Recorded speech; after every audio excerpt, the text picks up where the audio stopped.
हाँ साथियों, नमस्ते। कक्षा हमारा विषय हिंदी और सत्र हमारा 2020-21 का। सबसे खास बात है 2020-21 के सत्र की विषय हिंदी में हम तुलसीदास का पाठ पढ़ रहे हैं। तुलसीदास का जो पाठ है उस पाठ का नाम है लक्ष्मण परशुराम संवाद।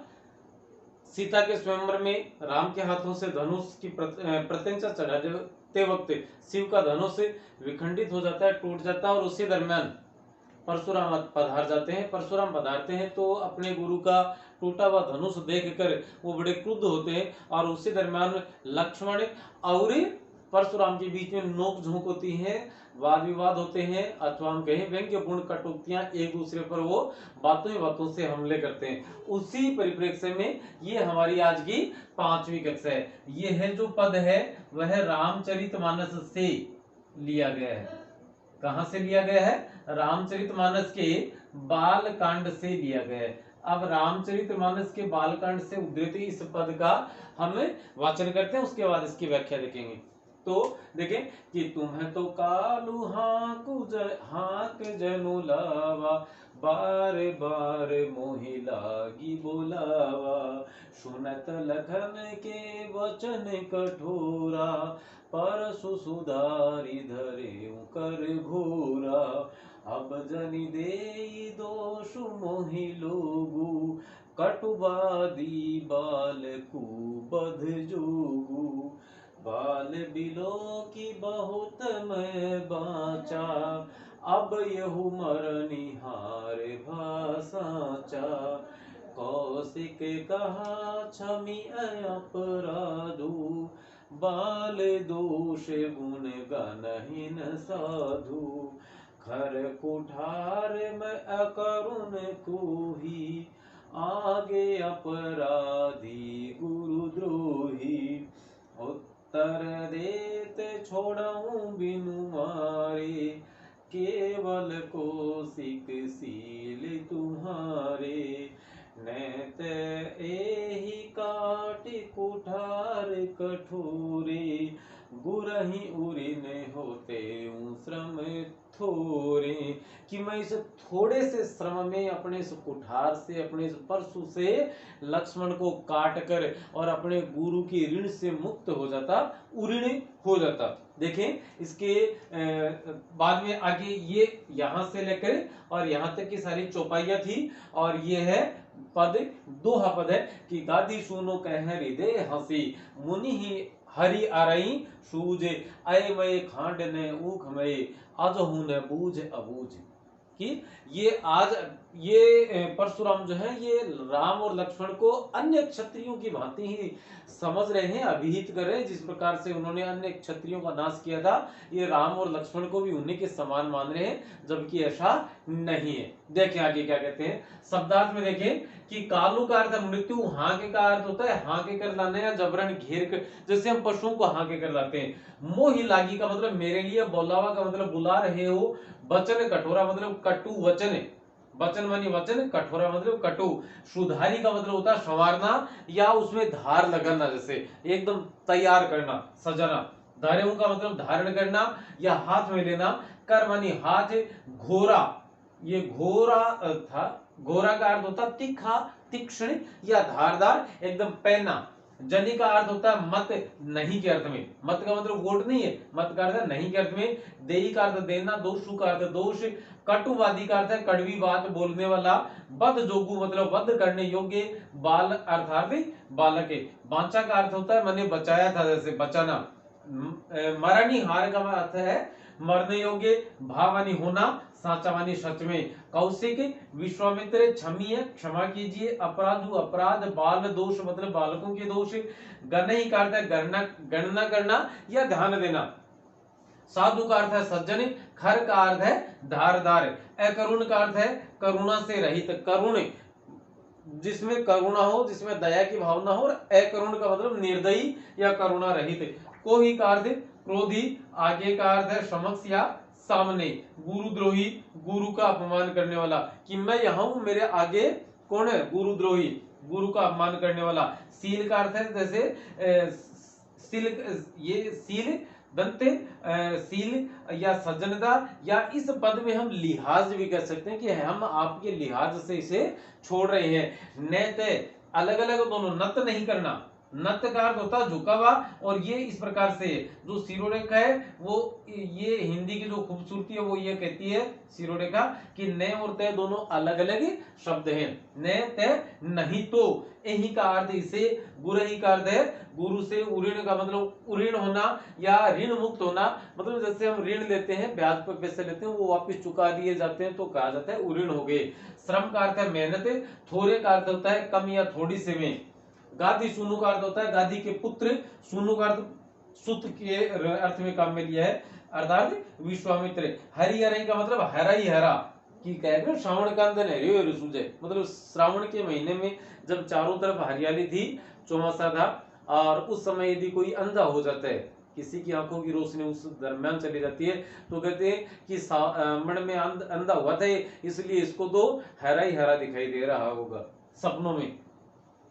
तो हरी हरी का मतलब हरा ही हरा दिखाई देना, सूज का मतलब दिखाई देना, अयमय का अर्थ होता है लोहे की, ऊखमय का अर्थ होता है ऊख मतलब से बनी हुई, ऊख बनी ईख, और ईख का कहते हैं गन्ने को। बूझ का मतलब होता है जाना या समझा, अबूझ का मतलब है अज्ञानी या ना समझ, कि इस अज्ञानी परशुराम ने इन दोनों राजकुमारों को भी उन्हीं क्षत्रियों की भांति समझ लिया, जबकि ऐसा नहीं है। देखिए आगे क्या कहते हैं कि तुम है तो कालू हाँ को जन लाओ। यहाँ लक्ष्मण कह रहे कि ऐसा लग रहा है कि तुम तो जैसे मृत्यु, कालू का अर्थ लिखा हमने मृत्यु, कि तुम तो जैसे मृत्यु को हाँक कर लेकर आ रहे हो। जनु लावा, जनु मतलब जैसे, लावा का अर्थ होता है लाए हो, तो यहाँ पर उत्प्रेक्ष अलंकार की प्राप्ति होती है। जनो जानो जनो मनो मनु मनहु, ये 6 शब्द जहां आते हैं वहां उत्प्रेक्ष अलंकार होती है, होता है, सॉरी माफ करना, बार बार मोही लागी बोलावा, और तुम बार बार इसे, मोही का मतलब मेरे लिए, लागी बोलावा तुम इसे बार बार मेरे लिए बुला रहे हो, किसे, काल को, मृत्यु को। सुनत लखन के वचन कठोरा, लखन लक्ष्मण के ये कठोर वचन, ये दोनों शब्द मैंने वहां नहीं लिखे, क्यों, क्योंकि हम इससे पहले वाले पदों में बात कर चुके हैं। सुनत लखन के वचन कठोरा, के लखन के कठोर कटु वचनों को सुनकर परसु सुधारी धार्यों कर घोरा, कि परसु मतलब अपना फरसे को सुधार कर, अर्थात उसमें धार इत्यादि देख कर धरेऊ कर घोरा, और उन्होंने अपने उस घनघोर परसु को अपने हाथ में धारण कर लिया, तीखे, एकदम तीखी धारदार जो फरसा था उसे।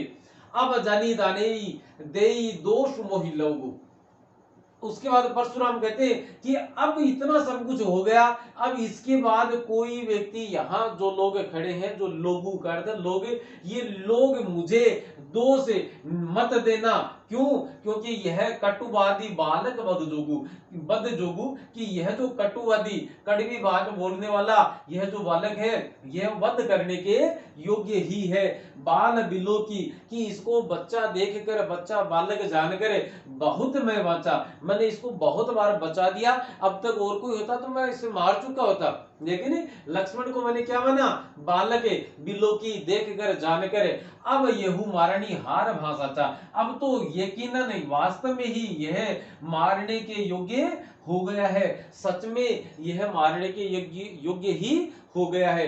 को अब स्थिति बिगड़ती देखकर, हालात हाथ से निकलते देखकर कौशिक कहा क्षमीय अपराधो, कौशिक का अर्थ क्या लिखा आपने, कौशिक का अर्थ आपने लिखा था अभी विश्वामित्र, कि विश्वामित्र ने स्थिति को हाथ से क्या बेकाबू या अनियंत्रित होते देखकर बीच में ही बोल पड़े और कहा क्षमीय अपराधो, कि हे सज्जन, हे ऋषिवर, आप इसका अपराध क्षमा कर दीजिए।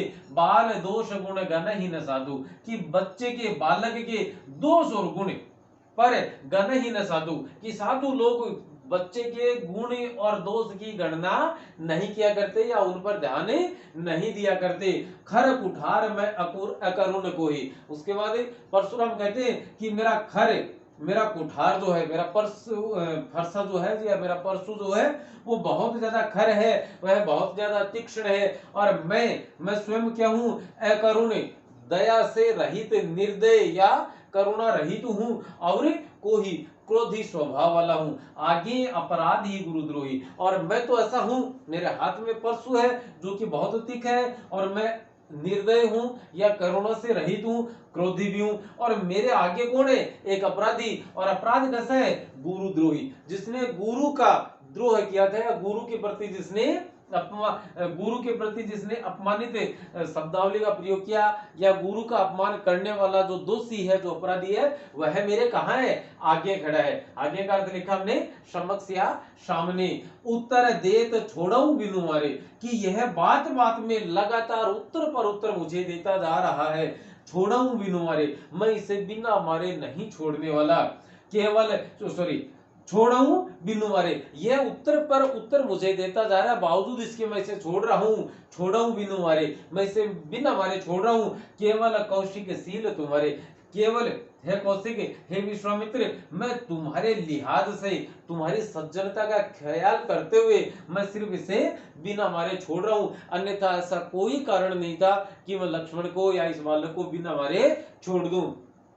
न त ए ही कोटि काटि कुठारो, कुठार कठोरे, नहीं तो न त अर्थ नहीं तो इसे अपने इस कठोर कुठार परशु से काट कर गुरही उरिणे होता हूं श्रम थोरे। मैं थोड़ी सी मेहनत में या थोड़े से श्रम में गुरु के ऋण से उऋणी हो जाता, कि या गुरु के प्रति मेरा जो ऋण है, गुरु का जो ऋण मुझ पर चढ़ा हुआ है, उस ऋण से मैं इस थोड़े से श्रम में या थोड़ी सी मेहनत से ही, और इसके टुकड़े टुकड़े करके इसे काट कर, अपने इस कठोर परशु से काटकर मैं इसे इसको काटकर और अपने गुरु के प्रति जो मेरा ऋण था, उस ऋण से उऋणी हो सकता था या ऋण मुक्त हो सकता था। इस बात को सुनकर गादी सुनो कह हृदय हंसी। अब गादी सुनो मतलब विश्वामित्र इस बात को सुनकर हृदय में मन ही मन, अंदर ही अंदर हंस पड़ते हैं। मुनि ही हरिहरी सूझ,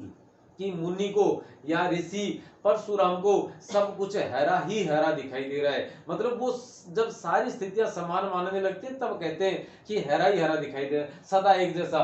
कि सदा एक जैसा क्यों? क्योंकि इससे पहले, इस घटना से पूर्व क्षत्रिय जो वंश था, उस वंश का बताते हैं ऐसा कि कई बार खात्मा परशुराम ने अपने परशु से किया था, अपने फरसे से किया था। हालांकि ये एक बात है कि कई क्षत्रियों, कई पीढ़ियों को कहते हैं, कई पीढ़ियां कैसे हो सकती हैं, शायद इस प्रकार से तो परशुराम की जो उम्र है वो हजारों वर्ष रही होगी। लेकिन उस विवाद पर हम न जाकर ये कहते हैं कि मुनि हरि हरई सूझ, कि मुनि को सब कुछ हरा ही हरा दिखाई दे रहा है। अर्थात बाकी जो क्षत्रिय थे जिनको परशुराम ने मारा था, उन्हीं के समान ये राम और लक्ष्मण को भी मान रहे हैं। अयमय खांड ने ऊख में, कि यह जो खांड है वह कैसी है? अयमय, अयमय आपने लिखा है लोहा, लोहे की, कि यह जो खांड है वह कैसी है? लोहे की। न ऊख में, यह ईख या गन्ने की नहीं है। खांड वाली बात बताते हैं। आजा हूं न बूझ अबूझ, अब तक इस अज्ञानी को या इस नासमझ ने क्या माना है? कि इन लोगों को क्या माना है? ना तो समझा है और ना ही जान पाए हैं, कि ये नासमझ है। ये यहाँ पर विश्वामित्र के मन में जो बात चल रही है उसके मुताबिक वो परशुराम को अज्ञानी या नासमझ या बेवकूफ मान रहे हैं, कि अभी तक इन्होंने जो राम और लक्ष्मण नामक जो दोनों राजकुमार हैं, उन दोनों राजकुमारों के बारे में सही से ढंग से जाना और समझा भी नहीं है। क्यों? क्योंकि वो उसे क्या मान रहे हैं? ऊख में मान रहे हैं, गन्ने से बनी हुई खांड मान रहे हैं। जबकि यह कैसी है? यह लोहे से बनी हुई खांड है। अब देखिएगा, खांड जो शब्द है, चीनी का बारीक बुरादा होता है, मीठा, जैसे खिचड़ी दलिए इत्यादि में डालकर उसके ऊपर डालकर खाया जाता है, उसे खांड कहते हैं। एक होता है दोस्तों खांडा। ये क्या होता है? खांडा। आपने कई बार सुना होगा, कोई बहुत ज्यादा कठिन कोई काम हो तो उसके लिए कहते हैं कि खंडे की धार पर चलना है, तलवार की धार पर चलना है। यहां खंडे का अर्थ किससे है? तलवार से। तो दोनों ही एक ही शब्द से कवि ने दोनों का अर्थ साध लिया है कि यह खांड किससे बनी है? यह खांड ऊख से नहीं बनी है, सॉरी, यह खांड ऊख से, गन्ने से नहीं बनी है। ये किससे बनी है? ये लोहे से बनी हुई खांड है। खांडे की धार पर कि वह है काम बड़ा, वो काम तो यार खांडे की धार है भाई, बड़ो टेढ़ो काम, बहुत तलवार की धार पर चालना। तलवार की धार पर चालना को मतलब बहुत ज्यादा कठिन। आप समझ सकते हो कि तलवार की धार पर कोई कैसे चल सकता है। कम से कम 50-60 किलो वजन तो होता है एक आदमी में, और तलवार ऐसे सीधी रखी है उसके ऊपर कैसे चलेगा, मतलब बहुत कठिन काम है। वही खांडे की धार पर चलना है। और खांडा किसे कहते हैं, तलवार को कहते हैं। और यहाँ खांड एक शब्द से कवि ने दोनों अर्थ साधे कि ऋषि या मुनि परशुराम राम और लक्ष्मण को क्या मान रहे हैं, ऊख की खांड मान रहे हैं। जबकि यह ऊख या गन्ने या ईख की खांड नहीं है, बल्कि यह क्या है, अयमय खांड है। यह है अयस धातु, जिसे लोहे के रूप में प्रयुक्त करते हैं हम। यह अयस धातु से बनी हुई है, अर्थात ये बहुत ज्यादा वीर है। जो क्षत्रिय या जिन क्षत्रियों का वध परशुराम ने पूर्व में किया था, उनसे बहुत ज्यादा अलग परिस्थितियां इनके समक्ष आन पड़ी है। अब देखें, प्रसंग लिखेंगे कि तुलसीदास के रामचरितमानस के बालकांड से यह काव्यांश लिया गया है। यहाँ राम और लक्ष्मण के मध्य लक्ष्मण और परशुराम के मध्य एक वाद विवाद होता है, व्यंग्यपूर्ण उक्तियां कही जाती हैं और अंत में स्थितियां तनावपूर्ण हो जाती हैं। तब बीच में विश्वामित्र और स्थितियों को नियंत्रित करते हैं। और इसके बाद हम लिखेंगे, इसकी जो व्याख्या हमने अभी अभी पढ़ी वो लिखेंगे। उसके बाद में यहाँ से पहली पंक्ति में कि तुम तो कालू हाँ के जनुलावा, पंक्ति में उत्प्रेक्षा अलंकार की प्राप्ति हुई है। और वो देखेंगे, भाषा देखेंगे तो अवधि, साहित्यिक अवधि भाषा का प्रयोग हुआ है, वीर रस का प्रयोग हुआ है। और यहाँ पर विश्वामित्र है वो बात को नियंत्रण में करते हैं या स्थितियों को तनाव मुक्त करने का प्रयास करते हैं और वो अपनी बातें जमा लेते हैं। तो इस प्रकार से ये हमारी 5वीं कक्षा आज पूर्ण होती है। अभी इस पाठ का एक पद और शेष रह गया जो हम कल पढ़ेंगे। तो तब अब अगला वीडियो बनाए, उससे पहले तक के लिए अनुमति दीजिए। नमस्ते, शुक्रिया, धन्यवाद।